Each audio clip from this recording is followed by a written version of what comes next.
ଥିଲା ତାର ସାଥେ ତିନି ତାଙ୍କର ପଛରେ ଥିଲା ବାବା ଦେଖିଲା ବାଟେ ଚାରି ଚଢିଲା ଆମ୍ବ ଡାଳରେ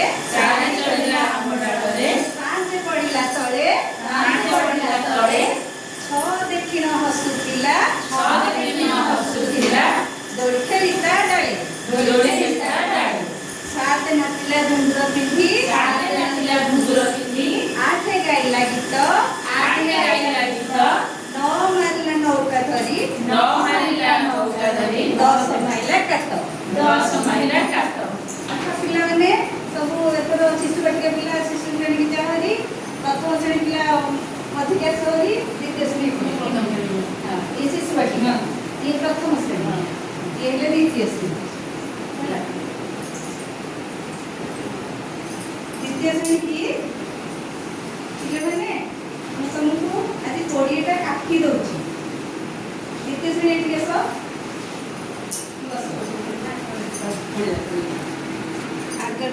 ଆଗଟା ହଁ ଆଗ 9ଟା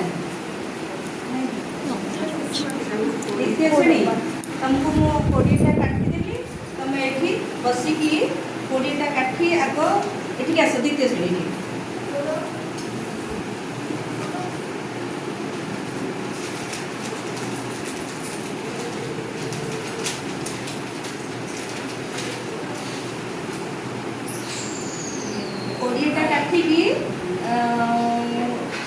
କାଠିକି ମୁଁ ଦେଇଛି 10ଟା ଆଉ 6ଟା ଆଗେ 10ଟା ଏଠି ଗଣିଲ ଆଗ 10ଟା କାଠି ଗଣ 7 8 9 10 ହଁ ଆଉ 6ଟା କାଠି 16ଟା କାଠି ମୁଁ ତମକୁ ଦେଇଛି ହେଲା। ଇଏ 10ଟା କାଠି ଅଛି 10ଟା କାଠିରୁ 6ଟା କାଠି ଗଲେ କେତେଟା କାଠି ରହିବ ଏଇଟା ବିୟୋଗ এটা দ্বিতীয় শ্রেণী পিলা আগুন জাঁচান বিয়োগ 10টা কাঠিরু 6টা কাঠি বিয়োগ করে কেতেটা কাঠি হব সেটি রাখবে। তারপরে মু আসলি দ্বিতীয় শ্রেণী পরে আসলি প্রথম শ্রেণী কি আসলি প্রথম শ্রেণী পিলা 20 যে অক্ষর 10 যায় সে ভালো কি জাঁচান মু তাঁকু দেবি 1 রু 10 যায় ব্ল্যাকবোর্ডে দেইদেবি সে সুন্দর করকে অক্ষরে লেখিবে ব্ল্যাকবোর্ডে লেখিবে প্রথম শ্রেণী। তারপরে আসলি মু শিশু বাটিকা যেহেতু ছোট পিলা মু তাঙ্ক পাখে বসিকি বারম্বার গীতটা তাଙ୍କୁ মুখস্থ করি গীতটা বলল এ গলা স্বীকার করি 2 গলা তা সাথে তাঙ্ক সাথে রহিলি গীতটা বলি। তারপরে এটা সরলা পরে প্রথম স্টেপ সরলা পরে মু দ্বিতীয় ইয়েকু আসিবি শিক্ষণ কার্য দ্বিতীয় শ্রেণীরে দ্বিতীয় স্টেপরে মু প্রথমে দ্বিতীয় শ্রেণীকে আসিবি। দ্বিতীয় শ্রেণী এমানে 10 রু 6টা ফেড়ি দেইথিবে যাহা রহিলা 4টা রহিলা 4টা রহিলা এমানে ফেড়াণ জাଣିଛନ୍ତି। তারপরে মু কইবি দ্বিতীয় শ্রেণীরে সে 20টা কাঠি। Namaskar and good morning to all of you. Pipili Block welcomes you. Here we are going to present the success, the effort and the dedication of our block team and so also the motivation of our esteemed district team. Asha school जीवा अभियान यही कार्यक्रमर शुभारंभ हुए Puri जिल्लार diet ठारे अध्यक्षता करती जिला शिक्षा अधिकारी महोदय श्रीजुक्त दीपक कुमार पाढ़ी सार।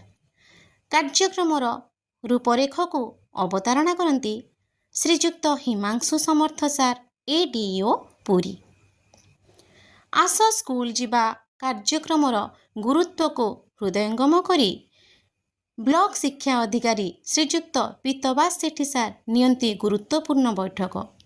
बीआरसीसी श्रीजुक्त साहेब पात्र सार दियंती गुरुदायित्व समस्त सीआरसीसी भाई एवं भौणी मानंकु पुणी नियंती प्रतिश्रुति 100% सफलता निमंते। आशा स्कूल जीवा अभियान एक अभियान नुहे एक आंदोलन।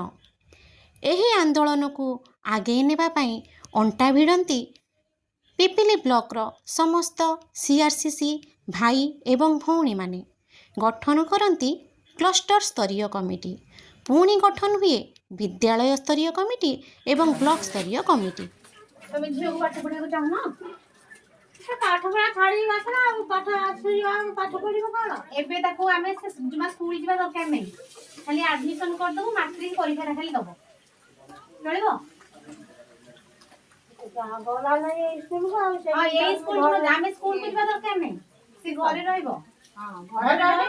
ଖାଲି ଯିବ ମାଟ୍ରିକ ପରୀକ୍ଷା ଦବ, ମାଟ୍ରିକ ପାସ୍ କରିଗଲେ ପିଲାର କେତେ କାମରେ ଆସିବ, ଆଜି ନହେଲେ ବି କାଲି କାମରେ ଆସିବ। ପାଠଟା ନିହାତି ଦରକାର, ମାଟ୍ରିକ ସେମାନେ ବି ମାଟ୍ରିକ ପାସ୍ ମାନେ ପିଲାଙ୍କୁ ଏମିତି କରିବେ ଯେ ପିଲା ପାସ୍ କରିଯିବ।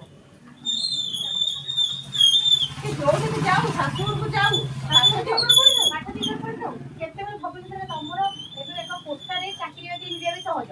କୋଉଠି ଗୋଟେ ଗଭର୍ଣ୍ଣମେଣ୍ଟ ସ୍କୁଲରେ ଚାକିରି ପାଇଯିବ କି ମାନେ କୋଉଠି ଗୋଟେ ଗଭର୍ଣ୍ଣମେଣ୍ଟ ଜାଗାରେ ଚାକିରି ପାଇଗଲେ ତମ ପାଇଁ ବିଏ ପାସ୍ କରିକି ବଡ ଚାକିରି କରିବ ସେ। ଯେତେବେଳେ ବଡ ଚାକିରି ଆସିବ ଆମେ ତା ଘର ଯିବୁ ଖାଇବା ପାଇଁ, ଯିବୁ ଟି ଆମେ ପାଠ ପଢି ବୁଟି ମା ହଁ ଜୋରେ କହୁନୁ ଆମେ ଆଡମିସନ କମିଟିର ସଦସ୍ୟମାନେ ପହଞ୍ଚନ୍ତି ପ୍ରତ୍ୟେକ ଚିହ୍ନିତ ଛାତ୍ରଛାତ୍ରୀମାନଙ୍କ ନିକଟରେ। ତୋ ସ୍ୱାମୀକି ନେଇକି ଯିବୁ। ସେମାନଙ୍କଠାରୁ ବୁଝି ନିଅନ୍ତି ସେମାନଙ୍କର ସମସ୍ୟା। କେଉଁଠି ଅର୍ଥ ସାହାଯ୍ୟ ବାଧକ ତ କେଉଁଠି ଗମନାଗମନ, କେଉଁଠି ପିତାମାତାଙ୍କର ପିଲାମାନଙ୍କୁ ବିବାହ ଦେବାର ନିଷ୍ପତ୍ତି ତ କେଉଁଠି ବିନା କାରଣରେ ଅନାଗ୍ରହ। ପିତାମାତାଙ୍କୁ ବୁଝାଯାଏ, କାଉନସେଲିଂ କରାଯାଏ। କେଉଁଠି ପିତାମାତା ଗ୍ରହଣ କରନ୍ତି ତ କେଉଁଠି ଗାଳି ବି ଦିଅନ୍ତି। ହେଲେ ସେହି ଗାଳିକୁ ଭ୍ରୂକ୍ଷେପ କରନ୍ତି ନାହିଁ ଆମ CRCC ଭାଇ ଓ ଭଉଣୀ ଏବଂ କମିଟିର ସଦସ୍ୟମାନେ। ବାରମ୍ବାର ପୁନର୍ବାର ପହଞ୍ଚନ୍ତି ଛାତ୍ରଛାତ୍ରୀଙ୍କ ନିକଟରେ, ପ୍ରେରଣା ଦିଅନ୍ତି ଏବଂ ବୁଝାନ୍ତି ସରକାରଙ୍କର ବିଭିନ୍ନ ଯୋଜନା ଏବଂ ବିଭିନ୍ନ ଅନୁଷ୍ଠାନ ସମ୍ପର୍କରେ, ଯେଉଁଠାରେ ପିଲାମାନେ ପଢ଼ିପାରିବେ ମାଗଣାରେ ଏବଂ ଉପଭୋଗ କରିପାରିବେ ସରକାରଙ୍କର ବିଭିନ୍ନ ଯୋଜନା। ବିବାହ ଦେବା ପାଇଁ ପିତାମାତାଙ୍କୁ କୁହାଯାଏ, ନାବାଳିକାଙ୍କୁ ବିବାହ ଦେବା ଆଇନତଃ ଅପରାଧ। ସେମାନଙ୍କୁ ବିବାହ ଦିଅନ୍ତୁନି, ବରଂ ପଠାନ୍ତୁ ବିଦ୍ୟାଳୟ। ଶିକ୍ଷା ତାଙ୍କ ଭବିଷ୍ୟତରେ ନିହାତି କାର୍ଯ୍ୟରେ ଆସିବ, କେବେ ବି ତାଙ୍କୁ ଧୋକା ଦେବ ନାହିଁ।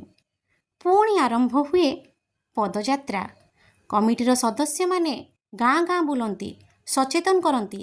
SIOS NIOS ପରି ଅନୁଷ୍ଠାନ ବିଷୟରେ ସଚେତନ କରାନ୍ତି ଅଭିଭାବକମାନଙ୍କୁ। ହୁଏ ସ୍ୱତନ୍ତ୍ର ଅଭିଭାବକ ବୈଠକ। ସେଠାରେ ଶପଥ ନିଆଯାଏ ଯେ ସେମାନେ ତାଙ୍କର ପିଲାମାନଙ୍କୁ ଘରେ ରଖିବେ ନାହିଁ, ବରଂ ସର୍ବଦା ବିଦ୍ୟାଳୟକୁ ଛାଡ଼ିବେ। ଏହା ଏକ ନିରନ୍ତର ପ୍ରକ୍ରିୟା। କେବେ ବି ଛାତ୍ରଛାତ୍ରୀମାନେ ଯେପରି ଘରେ ରହିବେ ନାହିଁ, ସେଥିପାଇଁ ଶପଥ ନିଅନ୍ତି ଅଭିଭାବକମାନେ ଏବଂ ଆଡମିସନ୍ ଦିଅନ୍ତି ପିଲାଙ୍କୁ ପିପିଲିର ହାଇସ୍କୁଲରେ ଥିବା SIOS ଠାରେ। ଏବଂ ଏହି ବିଷୟରେ ଖବର ବାହାରେ ବିଭିନ୍ନ ଖବରକାଗଜରେ। କେଉଁଠାରେ ଆସ ସ୍କୁଲ ଯିବାର ପ୍ରଶଂସା ତ କେଉଁଠାରେ କମିଟିର ସଦସ୍ୟମାନଙ୍କର ପ୍ରଶଂସା, କେଉଁଠାରେ କାର୍ଯ୍ୟକ୍ରମ ବିଷୟରେ ବର୍ଣ୍ଣନା ତ କେଉଁଠାରେ ଲେଖାଯାଇଛି ହେଉଛନ୍ତି ପିଲାମାନେ ବିଦ୍ୟାଳୟ ମୁହାଁ, ଡ୍ରପ୍ ଆଉଟ୍ ପିଲାମାନେ ପାଠ ଛାଡ଼ିଥିଲେ ଏବେ ଫେରୁଛନ୍ତି। କେବଳ ଏତିକି କହିବି, ସଫଳତା ସମ୍ପୂର୍ଣ୍ଣ ମିଳେ ନାହିଁ, ତଥାପି मंजिल मुश्किल है नामुमकिन नहीं, मंजिल मुश्किल है नामुमकिन नहीं, सफलता पाने से पहले पीछे हट जाए ऐसे बुज़दिल हम नहीं।